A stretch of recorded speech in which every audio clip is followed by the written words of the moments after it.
It's Monday here on the Locked On Steelers podcast. I'm your host, Chris Carter. We talk about the Steelers' continued search at offensive coordinator, coaches that aren't available anymore, coaches that are still being interviewed, as well as taking your calls and my opinion on what happened in the playoffs. All that here more on the Locked On Steelers podcast. I'm your host, Chris Carter. Let's get into it. You are Locked On Steelers, your daily Pittsburgh Steelers podcast, part of the Locked On Podcast Network, your team every day.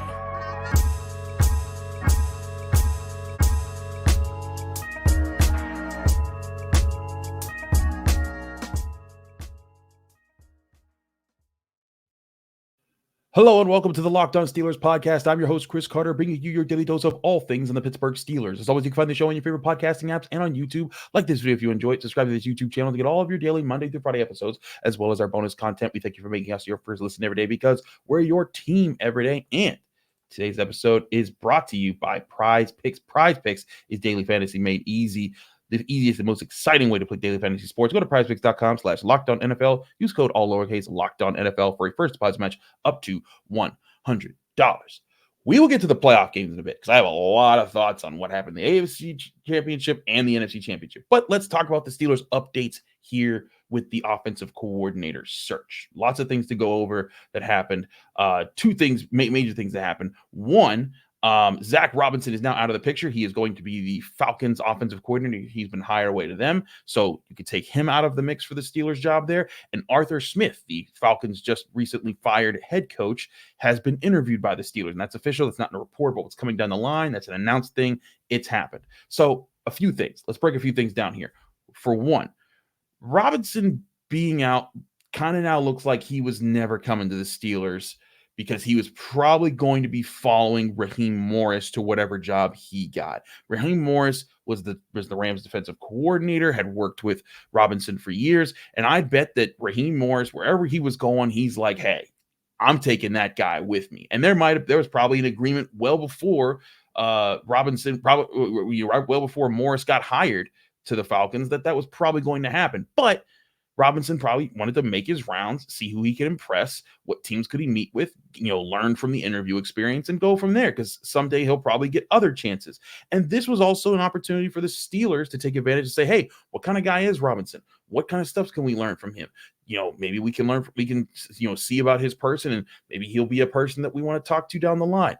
All that's part of the process, but it does look like Robinson's plan was to maybe probably always follow Raheem Morris wherever he got picked up as a head coach, and that's what happened there. So with that, the Steelers are still looking at other people. Arthur Smith, of course, from the Falcons, had a rough time at the Falcons. Three straight years as their head coach, 3 straight years of them being 7-10 with little to no signs of progress. And frankly, as a guy who's supposed to be an offensive mind, his offense wasn't good. They ranked 26th twice in his 3 years there. 1 year they ranked 15th and looked like maybe they were making progress, and then all that progress went away. Anyone that you talk to about the Falcons the last year or two, they say that they misused their talent because they got guys like Drake London and Kyle Pitts and Bijan Robinson and all these talented guys, and they didn't know how to use them on offense. They looked inconsistent. They looked like they didn't have any idea what they were doing, and that's certainly all bad looks for Arthur Smith. But as we've said before, head coaches like Kliff Kingsbury, maybe it's a little tougher on them when they're being the head coach than just being an offensive coordinator. Because when you're a head coach, you're more of the CEO than the play caller. Some head coaches do call plays, but it's the rare guys who can call plays and be the CEO that manages the entire team. And those guys are hard to find. Some guys are just offensive coordinators and really good ones. And maybe that could be Arthur Smith. I'm not saying he is the guy. I'm not saying the Steelers should hire him, but maybe that's who he is. Because in his 2 years that he's been an NFL offensive coordinator, he made the Tennessee Titans with Ryan Tannehill a top 10 offense both times.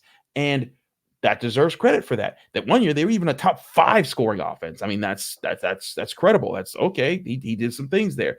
But this kind of dives into a question that I think the Steelers front office and have to answer for themselves, and Steelers fans should probably think about over the next couple of weeks. And it's about what kind of offensive coordinator should the Steelers get, or should they want? Because there's 2 different types that I'm seeing here that the Steelers could decipher between. And that's either the quarterback whisperer or the system guy that makes everything simpler for the quarterback and is built around the quarterback being a game manager in solid moments. For an example of what those two different situations look like, Zac Robinson, who's no longer available, and Kliff Kingsbury. I think those guys would be considered quarterback whisperers for their histories of working with quarterbacks, what their jobs were, and how they move forward. That those are guys that do something along those lines, who specialize in making a good quarterback great and trying to help them maximize their talents there in their specialties. But an opposite of that, of the guys who are building systems around game managers, I think that's more so guys like Thomas Brown, who's with the Panthers this past year, didn't have a good year. But he's a guy who he was a running backs coach, just like Arthur Smith. Before he was an offensive coordinator for the Titans, he was a tight ends coach. He was never, a quarterbacks guy in the NFL. He was more of a guy that's like, hey, I'm going to come up with a system that's going to specialize getting the ball to the right guys at the right time. And in Tennessee, that's what he did. Ryan Tannehill wasn't a superstar for the Titans in those years, but they had an offense that allowed Ryan Tannehill to use the balanced attack and based itself off of having Derrick Henry behind him, who was just dominating football, in a lot of ways. And that offense worked. And if you want a guy that can build around that, that makes sense. Brown was an running backs coach. Smith was a tight end coach. And I think that there's some merit to the idea of both sides there. Do you want the quarterback whisperer who maybe can develop Kenny Pickett into something else? Or do you want a guy who's going to build the rest of the offense and make things a lot easier for Kenny Pickett or Mason Rudolph or whoever else is going to be that? And let's also be clear, there's probably still a bunch of other candidates that are still coming in to talk. Klint Kubiak might be in at some point. He's the he's the quarterback coach for the pass game specialist for the Niners. That's a weird title he's got, but whatever. Klint Kubiak's probably going to be in. He'd be another guy I think that would be in the quarterback whisperer department. And he's probably a top candidate. Like, he's probably going to get an OC job in this rotation, and the Steelers are probably waiting to get their chance to interview him. We'll see what happens there. But right now, the Steelers' strength on offense, if they have a strength on offense, isn't in being a slinging, passing team. It's in the way the roster is built right now to be physical up front and then base a play action offense, passing offense off of that. And you look at the strength of the team, you look at the offensive line, where they went, once Broderick Jones became a starter. Again, that was like week 9. And from week 9, I think was when he first became a starter on for the rest of the year, they were the second best rushing team in the NFL. That's tough to just, wave off and be like, bah. They shouldn't build off of that in the future when you have Najee Harris, Jalen Warren, Broderick Jones, Isaac Seumalo, James Daniels, all positive assets who will be back on the team next year and can be a big factor. And I shouldn't exclude Pat Freiermuth, Darnell Washington, Connor Hayward in there, because their blocking was also crucial for that too. So, developing around a running team, maybe you want an offensive coordinator who can do that and make things easier for Kenny Pickett and make him more of like a game manager and say, hey, we're not coaching you to be the superstar and to be the face of the team, even though quarterbacks are all faces of the team, but you get my point, not being the ultimate playmaker that makes the offense work. We need you to just get the ball in the right place, the right time, so that those guys can go in the game for you, which is what I've been saying the Steelers should have been trying to do anyways. That's kind of what this offense was designed to be like. So if that's the direction they want to go, maybe they lean to more of a Smith or a Brown. Or maybe you go get a guy, there's still another guy out there that could do that. Maybe Klint Kubiak is good at doing that. Heck, he's coming from an offense that's kind of doing that for Brock Purdy. And not to say Brock Purdy isn't doing a great job. He's making some heck of amazing plays out there. But you cannot doubt that Niner system is very helpful to make to those plays, because he has a good, smooth system of get the ball in these playmakers' hands and let them do the work. And I think that the Niners are a system that a lot of people are going to try to replicate soon. And if the Steelers can get a guy from that system, maybe they can bring that on over to them and see if they can bring some of that magic in. And then again, if Kenny Pickett doesn't work with that offense, you move on from him after that. So I think that that's something that needs to be that needs to be considered there if you're the Steelers.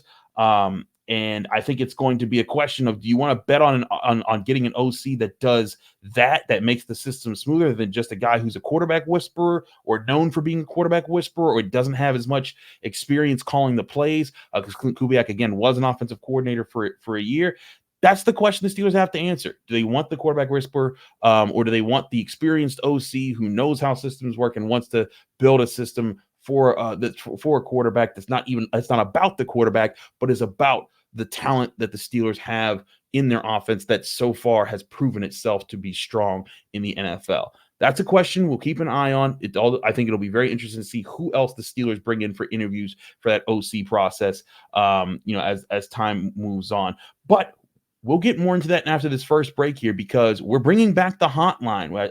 I posted this on Twitter and in the Locked On Steelers Facebook group, but we are bringing back the call-in line. If you got questions that you want to ask, call into our number. You'll get on the show with questions. We got 2 questions I'll answer in the next segment before I talk about what happened in the playoffs this weekend. All that here on the Locked On Steelers podcast. Stick with us. I'm your host, Chris Carter. We'll be right back with that.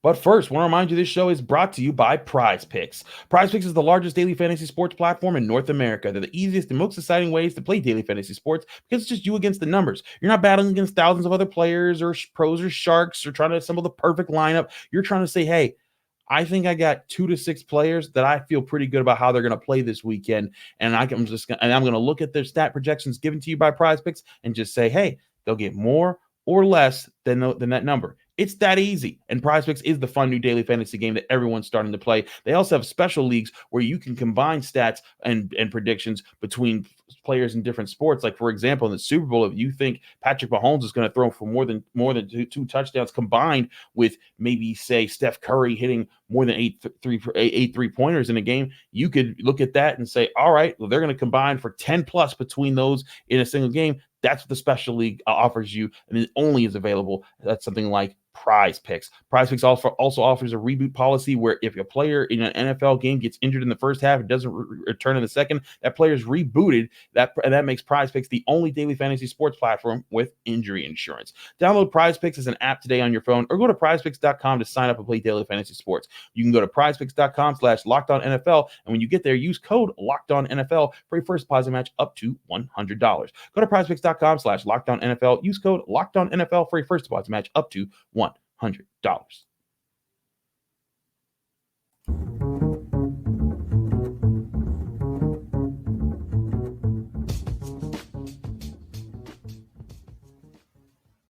Back here in the Locked On Steelers podcast, I'm your host, Chris Carter. We continue our discussion here on the Pittsburgh Steelers, and we're going to stick a little bit longer with the OC search talk here because we had a question about the OC search. And like I said, you can always call into the show and give it a show. We during the season, we stop the calls because we got way too much to cover. But during the off season, we like to hear y'all opinion, y'all thoughts on the show, and get y'all questions on the show, and we like to have that contribute to what we're doing here. So with our first call that we talked to here, we got Will from Altoona who asked a question about the OC search that I thought was pertinent. Take a listen to Will. Hi, Chris. It's Will from Altoona. Thanks for getting the hotline back. My question is, I've been listening to a lot of your recent content about the candidates for OC, but what I haven't heard specifically is what you think the timeline needs to be on this, because obviously the draft is in April, so we don't have, or May, so we don't have much time, but could you cover that in somewhere online here? Thank you.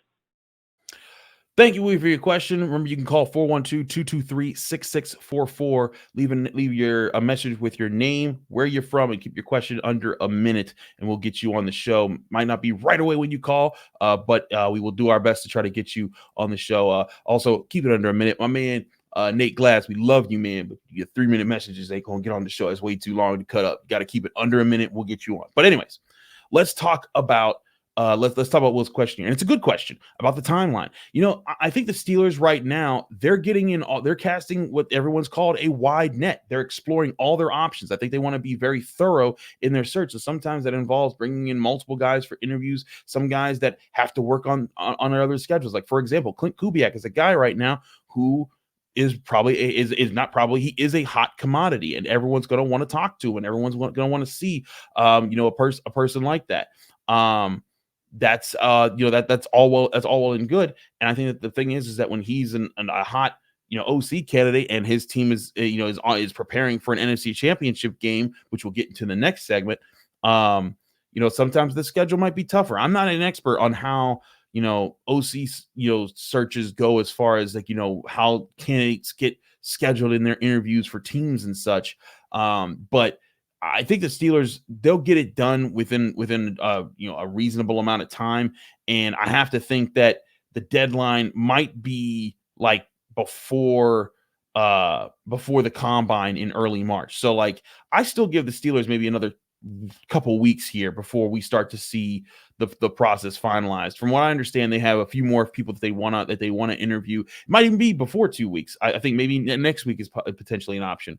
But I think it's just about, they want to make sure they cover all their bases. They want to use this experience to try to build relationships with whatever coaches that are out there. It's also very possible that some of the coaches that they're talking to aren't going to be their offensive coordinator, but that they're talking to multiple coaches who they think could also be a quarterback's coach or a position coach in another part of the offense. But all that has to be seen to see what's going to happen with the Steelers moving forward.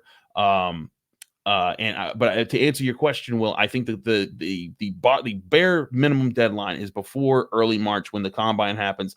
I'm sure when that's going on, they want to have their process finished out so that they can go to the combine, focus on who they want, and have the better idea of like, okay, who should we be studying to prepare this offense to operate in the way that this offensive coordinator is set to go. So, with March about a month away, I would say that the Steelers probably get this done in maybe the next 2-3 weeks. And that's kind of that. So that answers that question. Let's move on to another question. This is more of a bigger question. This was the first call we got from our call-in line. It's Ryan from Toronto. Remember, we got Steelers fans everywhere here in the Steelers fandom.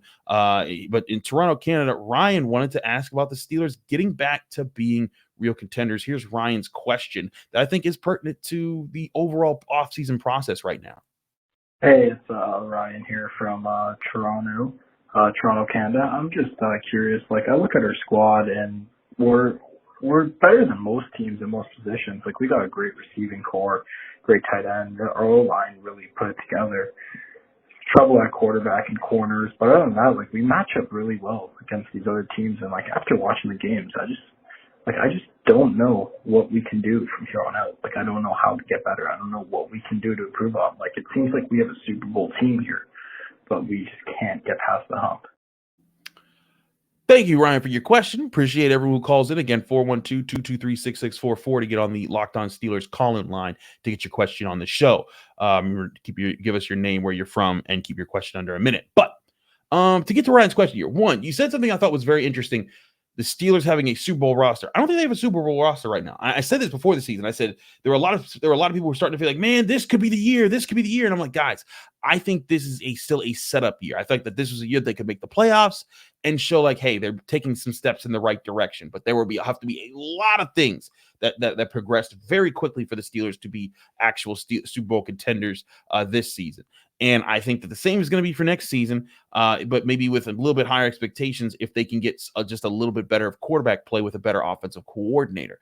I still don't think the Steelers are going to be Super Bowl contenders per se next year. And again, we got to see what happens in this offseason. Who knows what additions they could be making? They could make some serious additions on defense. They could make additions in the quarterback room. Who knows? Again, there's a lot of time to go there. But as it sits right now, I kind of look at it and I think like they're not there yet. Now, what could the Steelers do to improve that? Well, they can improve the things that are supposed to be their strengths. And for one, they can improve this offense, the run game on offense. And that involves improving the offensive line. Najee, you have an offense that has playmakers on it. Najee Harris, Jaylen Warren, Pat Freiermuth, Deontay Johnson, George Pickens. All of those guys are dangerous. And I also say, you got guys that can still grow and develop more, like Calvin Austin, Darnell Washington, Connor Hayward, guys that can become bigger weapons for you, to develop around, and especially in the run game with a developing offensive line that got better throughout the year.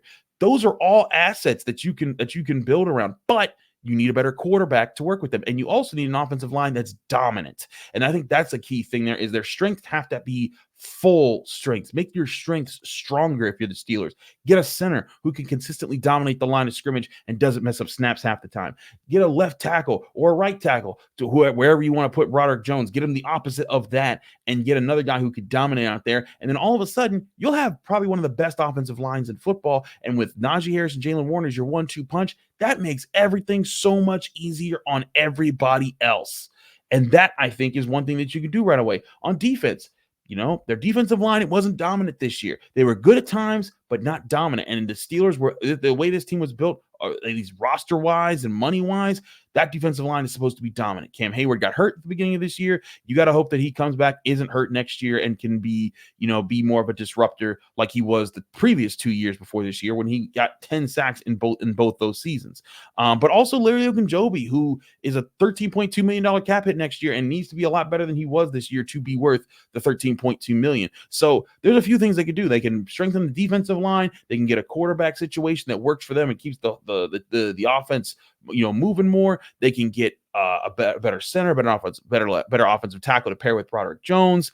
And on defense, I also think they need another corner across from Joey Porter Jr. And that's a major draft need I think they have right now. I also think it's a major need that they could get in free agency. You saw L'Jarius Sneed and what he did for the Chiefs and punching out the ball and late flowers at the goal line. He's been making plays, not just in plays like that, but actual really good coverage plays all year long. My man Nick Farabaugh from SteelersNow.com, who we had on the show last week, was one of the first people that was like, Chris, that could be the guy in free agency. And when I say one of the first people, he told me this like in September when we were at Steelers games and we were like in the press box, and he was like, I think this is the guy. And I'm like, Nick, I'm trying to see what happens the next 3 months for the Steelers. But he was on it. So credit to Nick for saying that. He was the first person I heard say L'Jarius Sneed to the Steelers. Well, I don't know if it'll happen, but he gets that credit if it does. But getting players like that to pair better with Joey Porter Jr., maybe better safeties to pair with Minkah Fitzpatrick. There's absolutely things this Steelers team can do roster-wise to get better there. But I think it starts, and what needs to be prioritized is getting better with your strengths. The things that are supposed to win for you need to be the things that dominate for you. And if you get those things, like I said, center and offensive tackle, and the run game becomes dominant, a lot of other things become easier. And that's the key the Steelers need to address this year, this offseason right now, is making sure those strengths are stronger. And of course, shoring up some of the weaknesses as well. That's a question from Ryan from Toronto. Thanks again for Ryan for calling in. Thanks also for Will for calling in. Remember, it's 412-223-6644. Call that number, leave your name, where you're from, and keep your question under a minute. We'll try to get you on the show answering your questions here on the Locked On Steelers podcast. But it was a wild and wacky conference championship weekend. We'll talk about all the angles of that, including Lamar Jackson losing again, as well as what happened with the Lions meltdown and how I think it's interesting what's happening with the coaching conversation there. All that here and more on the Locked On Steelers podcast. I'm your host, Chris Carter. Stick with us. We still got a lot to talk about. But first, I want to remind you, this show is sponsored by BetterHelp Therapy Online. Sometimes we all need an opportunity to get something off our chest, whether it's big or small. Certain things can really start to get to you. It's important to let that out, especially to someone who's unbiased in your life. So today, I want to say how I really feel about something. You might even be thinking about the same thing this week. Personally, I know it's coming. I know that we're going to be bored because it's going to be up to a week without football, and we're about to start about Mount Rushmore lists. And nothing drives me crazier in the media world than always having to do Mount Rushmore lists.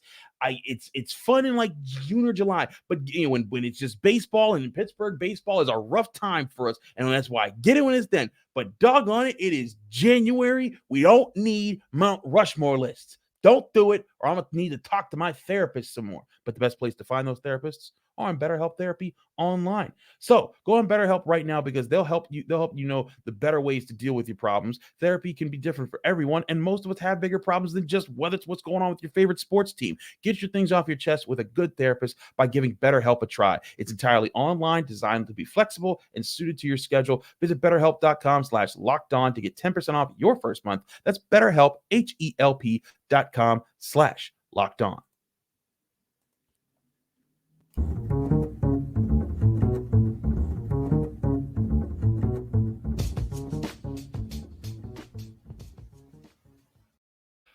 Back here in the Locked On Steelers podcast, I'm your host, Chris Carter. We continue our discussion here on things. We're going to step away from the Steelers. We're going to talk about some national things for a little bit here and just talk about what happened in the playoffs here. So I got thoughts on both these games because they were both pretty crazy. First, let's dive into that AFC Championship. Man, that was wild. Patrick Mahomes, he's still the man, still finds ways to win. Even when you just take away all his weapons. I mean, Travis Kelce's still there, and I told y'all that Travis Kelce was not washed. Teams were doubling him, and they needed to figure out a way to counter that, and they did. And Travis Kelce's still doing his thing. But you know who also did their thing? The Chiefs defense, because they took it to the Ravens, especially in the second half, and Baltimore never had a counter for it. So I give the Chiefs defense a ton of credit. But we cannot ignore what happened with Lamar Jackson. And this is a person who I think that Lamar Jackson is a very good to great quarterback. I think he can do great things. Y'all, if you listen to me talk about him, I have the world of respect for him. And you can say the game plan wasn't the best for Baltimore, and Zay Flowers fumbling at the goal line certainly hurt him. But Lamar Jackson still had plenty of chances in this game to put the team on his back and be the factor that won this game, and he didn't. And especially that interception in the end when he threw it into triple coverage when he just didn't need to do that, that was a botched situation. And now it just continues to buy into the narrative that maybe he's just not the clutch guy. Maybe this is that. He's not going to get it done in the big games. All that's going to continue to persist for yet another year. Now, you could say I could say the Ravens could assemble a better set of weapons around him. Sure. And they started to do that this year. Granted, still wasn't enough. The best play they got him was Zay Flowers, and he fumbled in the game and also had a stupid taunting penalty that cost them. So you could say, hey, they should just go get more weapons, and Lamar Jackson will be even more dangerous because it won't be just about him lifting up the entire offense. And I hear you, but here's the problem with that. That's going to mean sacrifices elsewhere on the Ravens roster. And right now, already for the free agency, they're set to lose their all-pro defensive tackle, Madubuike. And they're also set to lose Patrick Queen, who's been a key element at the linebacker position next to Roquan Smith. This was a Baltimore roster that was always already very balanced. So that balance is just very hard to achieve. So I don't think it's going to be a given that they just replace those guys. Everything's hunky-dory on the defensive side. And, especially if they go and get more offensive playmakers. And let's face it, the Ravens defense was why they were in that game. The Ravens defense was also a big reason why they were winning several of their games this year, even when Lamar was going off. So there's big questions the Ravens face building into the offseason. I'm sure there's a lot of Steelers fans who are rejoicing in their pain and their misery. But I think also there's some Steelers fans that are looking over at KC and like, doggone it, they might just win another one. And they might. And if they do, they're a dynasty. And that's another thing that we're going to have to talk about moving forward. But let's switch to the NFC real quick because, boy, was that a meltdown for the Lions. 17 points in the second half in a playoff game. That's a rough one, and it's brutal. And shout out to my friends, Jamie, Alexa, Carr, friends of mine from Long. They've all been diehard Lions fans. I was pulling for them. I was like, oh, man, I hope they don't have to go through this. And then they so did. And I was just like, oh, I feel for y'all. That was so painful. But let's dive into the talking point that everyone's definitely discussing on Monday about the Lions, because I think there's some interesting things here. Now, everyone's pointing to Dan Campbell. Either you're defending him or you're attacking him right now because he went for on fourth down twice. The Lions failed to get it on those two times. And both those times he passed up on field goal situations where if they could have hit them. He also ran the ball on a third down in under 2 minutes that forced the Lions to take a timeout when they didn't get it. And that led to them not being able to get the ball back after they stopped the Niners after the onside kick. And it was a 3-point loss. And you not only had that, but you also had 2 field goals in a 3-point loss that you just left out there. So some people are going to point right to Campbell's decisions as being reckless and arrogant and just ridiculous and using too much analytics to do in the game. And I hear that. Maybe it was.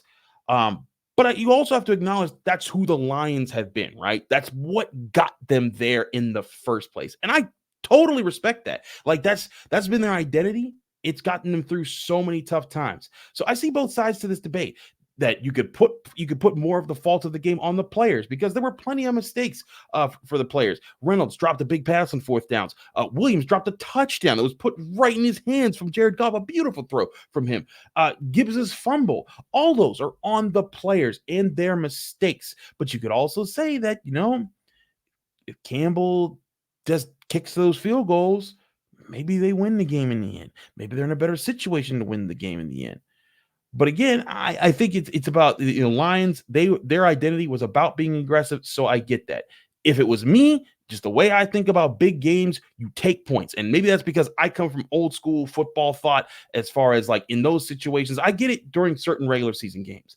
But in that situation, on the road against that 49ers team, you cannot afford to give them momentum in that situation. And Nick Bosa said after the game, when they went 4 on 4th down and they missed, that's when we were like, we're back in this. And then right after that, Niners walk down the field, get a touchdown, fumble, touchdown, and the rest was history. In the 17, what could have been a 17-point lead was now a tie game right after that momentum surge. Again, against a really good and maybe even great team.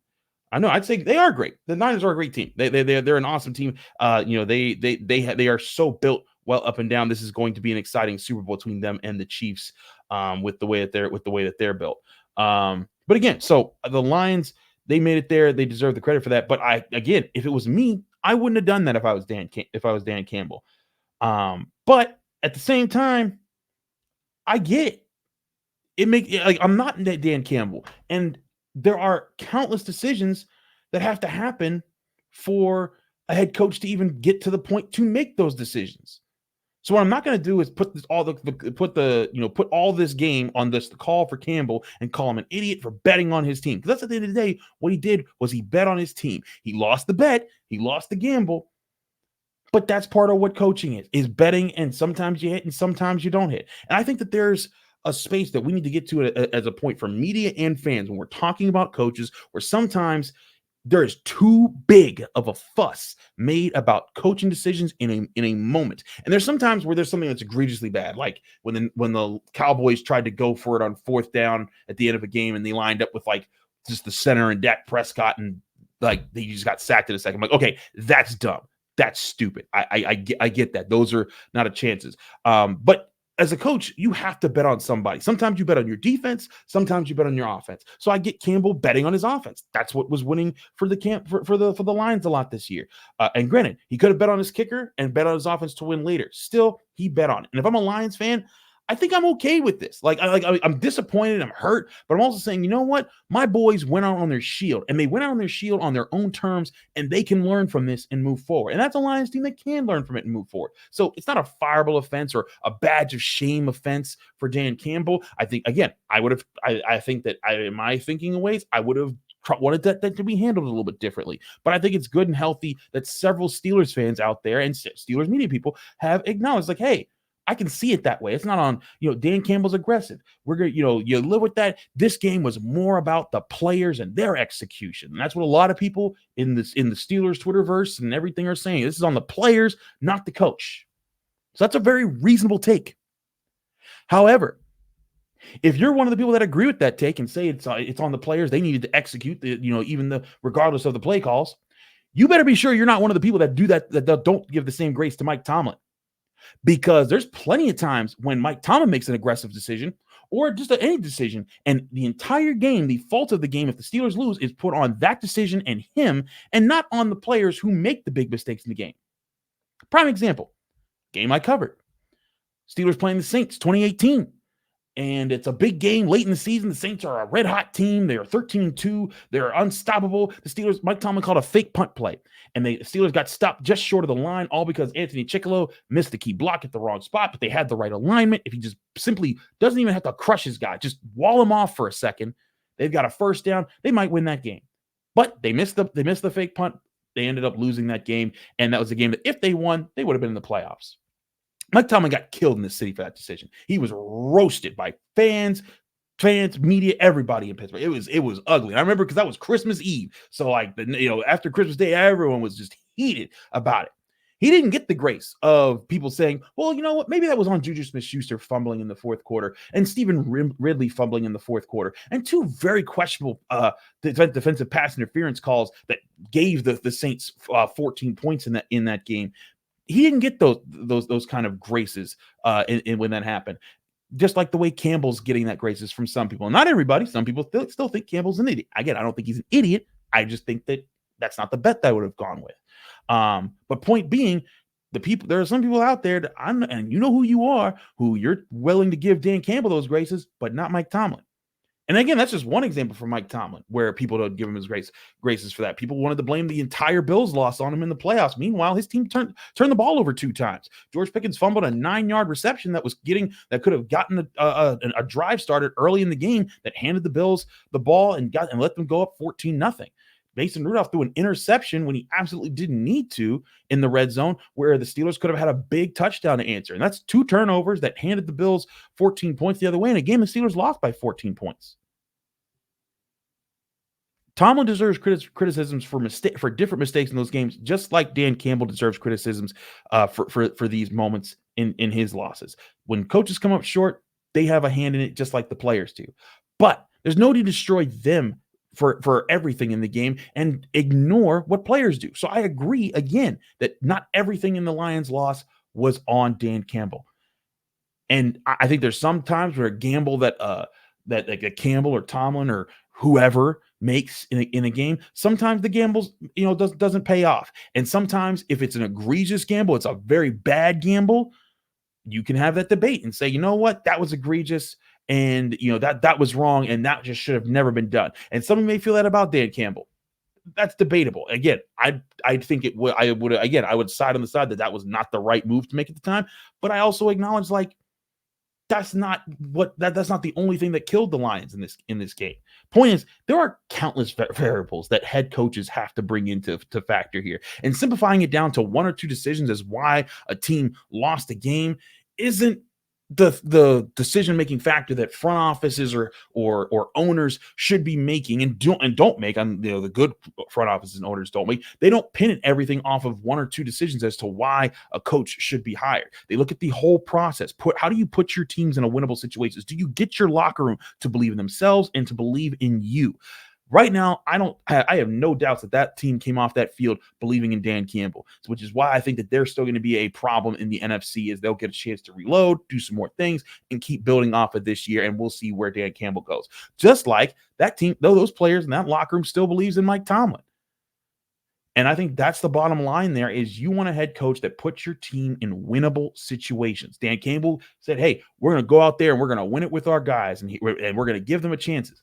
You know what? They came up short, and there were sometimes maybe his gambles could have been in better spots, but that doesn't make him a bad head coach or one that should be fired or be the person who ultimately cost his team the game.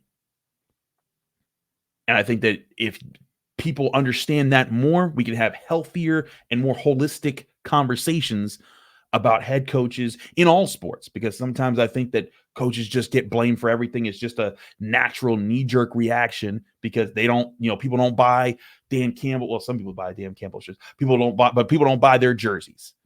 They want to protect the players that they love the most. And I get that. They're your players. You love them. They give you a lot of joy when they make the big plays, but we can be a little bit better with how we handle and be reasonable about head coaching discussions and what is and isn't their fault and should be placed huge blame upon. So that's just my take about being reasonable, being measured with how I analyze the game and how I pick things apart.